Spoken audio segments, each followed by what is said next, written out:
सबसे पहले तो मैं आप सभी को नमन करता हूं, वंदन करता हूं, आपका अभिनंदन करता हूं।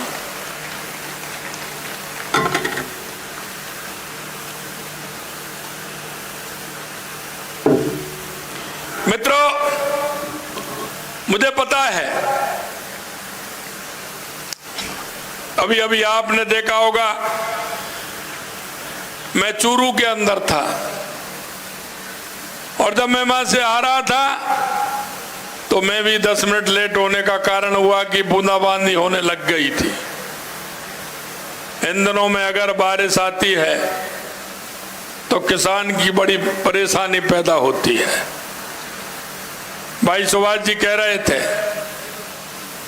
मैं जानता हूं किसान हमारा दिन रात मेहनत करता है, साल भर की हमारी फसल होती है और जब इस समय बादल होता है किसान को सभा में क्या नींद नहीं आती है, यह मैं इसको अच्छी तरह से जानता हूं। हमारा किसान मेहनत करते हुए धरती माता का सीना चीर करके अन्न उपजाने का काम करता है। मित्रों, मैं आपसे यही कहना चाहता हूं, हमारे चौधरी चरण सिंह जी कहते थे कि किसान के दर्द को जानने वाला, किसान के दर्द को समझने वाला व्यक्ति जब तक ऊंचे उन पदों पर नहीं जाएगा जब तक किसान के दर्द को कोई नहीं समझ सकता है। क्योंकि किसान के दर्द को तो वो जान सकता है जो किसानियत से निकल करके आता है। आपने देखा है देश के यशस्वी प्रधानमंत्री नरेंद्र मोदी जी ने गरीबी को देखा है, गरीबी से निकल करके आए हैं, तो वो देश के यशस्वी प्रधानमंत्री हर एक व्यक्ति की, गरीब व्यक्ति की, किसान की, मजदूर की, माता बहनों की और युवाओं की पीड़ा जानते हैं। ऐसे हमारे देश के यशस्वी प्रधानमंत्री नरेंद्र मोदी जी हैं। उनको पता है कि गरीब की हालत क्या है, किसान के किस तरह की हालत है, और किसान जब काम करता है, अपने बच्चे को पढ़ाता है तो कैसे कैसे पढ़ाता है। लेकिन मैं कहना चाहता हूं आपसे, यह लक्ष्मणगढ़ की धरती है, सीकर की धरती है। यहाँ का किसान खेत में काम करता है और यहाँ का जवान सीमा पर देश की सुरक्षा करता है। यहाँ का वो किसान का बेटा सीमा पर 50 डिग्री टेम्परेचर होता है, वहां काम करता है, और माइनस डिग्री टेम्परेचर होता है, वहां भी इस किसान का बेटा सीमा पर काम करता है।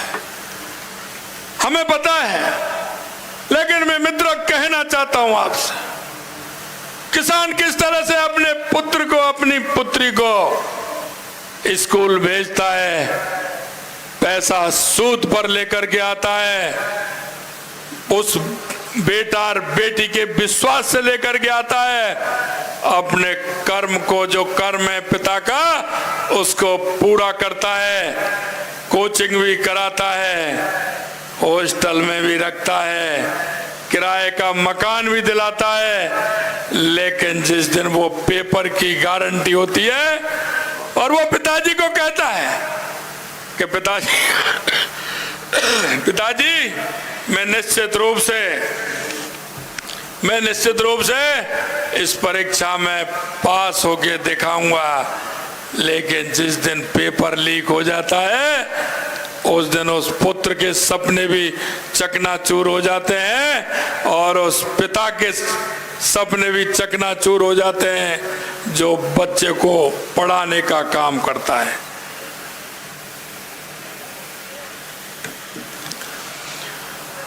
मैं आपसे इसलिए कहना चाहता हूं मित्रों, क्या उस किसान पुत्र का दुख दर्द भी किसी ने नहीं देखा?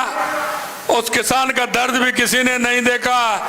राजस्थान के अंदर 19 पेपरों में से 17 पेपर लीक होने का काम किया।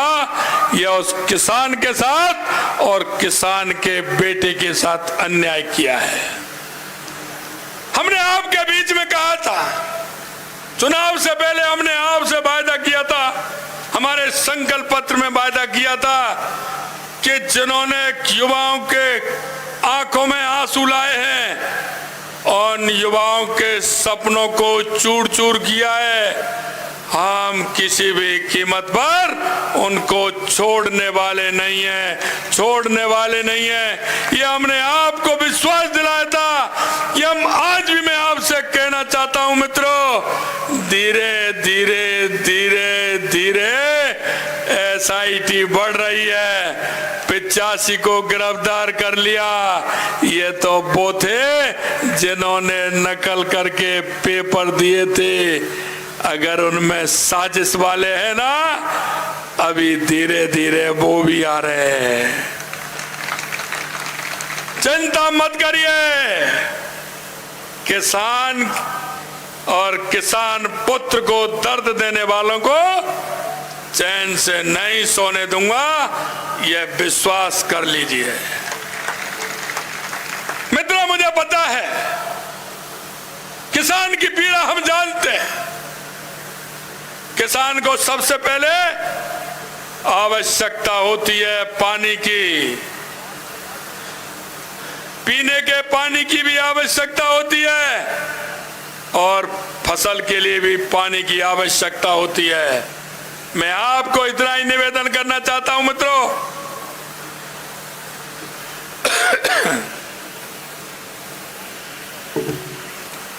मेरे मन में यह सपना था, सरकार बनने के बाद मेरे मन में एक सपना था, और वो सपना इसलिए था कि मैंने देखा था, मैंने कहा था, पहले मेरे यहां पानी होता था, ट्यूबवेल चलाते थे, खेत में पानी पहुंच जाता था, लेकिन धीरे धीरे पानी गहरा चला गया। 50 फुट नीचे गड्ढा था, नीचे घुसना पड़ता था, पंखे को कसना पड़ता था, ऊपर आना पड़ता था, 4 बार अगर जाना पड़ता था, नीचे जाना पड़ता था, ऊपर आने पड़ता था। किसान को सबसे बड़ी दिक्कत पानी की होती है। हमने पूर्वी राजस्थान में ERCP के माध्यम से 13 जिलों को पानी देने का काम सबसे पहले हमारी सरकार ने किया है। यही नहीं मित्रों, मुझे पता है हमारे शेखावाटी के 3 जिले सीकर, झुंझुनू और चूरू, कांग्रेस के लोग कहते थे यमुना समझौता। मैं झुंझुनू गया था, झुंझुनू में एक कांग्रेस के बड़े नेता हैं, उनके पुत्र अब भी चुनाव लड़ रहे हैं। मेरे को झुंझुनू के लोगों ने बताया उनके पुत्र अब भी चुनाव लड़ रहे हैं। मेरे को झुंझुनू के लोगों ने बताया कि चुनाव आता था, यमुना जल के नाम पर AEN JEN को बुला लाते थे। एक बार तो उन्होंने उसका शिलालेख भी डाल दिया, यमुना जल आ रहा है, यमुना का पानी आ रहा है।